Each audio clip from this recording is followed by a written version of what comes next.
Okay, now it's time to start playing with the wire. This is going to be for my false gabion front of the barbecue. So a gabion wall is a cage filled with rocks. It's usually used in erosion control. You'll see it in landscape projects or civil projects. For this project, I'm using a false gabion as an easy way to bring a stone element to the front of my barbecue and tie in with the other elements in the yard. So I need a 3x3 section. I'm going to use wire cutters to cut it, and then I'm going to fit it to the space and adjust it as I need to.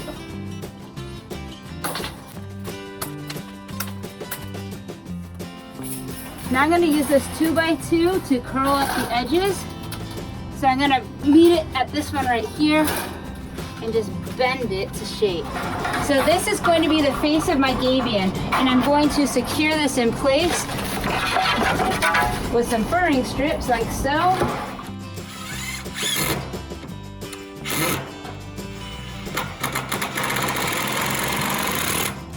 So I'm going to take this 1x2, I'm going to attach it to the front here, and that's going to keep this from ever bowing out with the pressure of the rocks. I changed the drill to its softest mode. I have it on 1 and I have it on 1 here, and that's because this is thin wood, it's soft wood, and I don't want it to split, so it's going to go in very slow and very smooth. I pre-drilled, and now I'm just going to drive in with these 2-inch screws.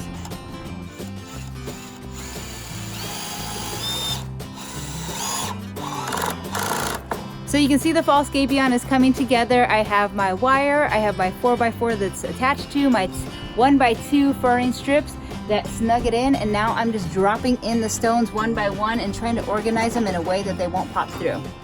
To hold the rocks vertical on the backside, I'm just using scrap 2x12s, but you can use plywood or whatever you have to hold the back up.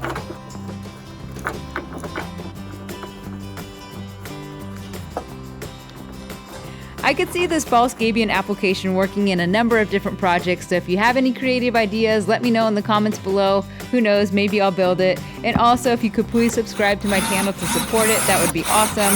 And then click on the link here to see the rest of this project. Happy building!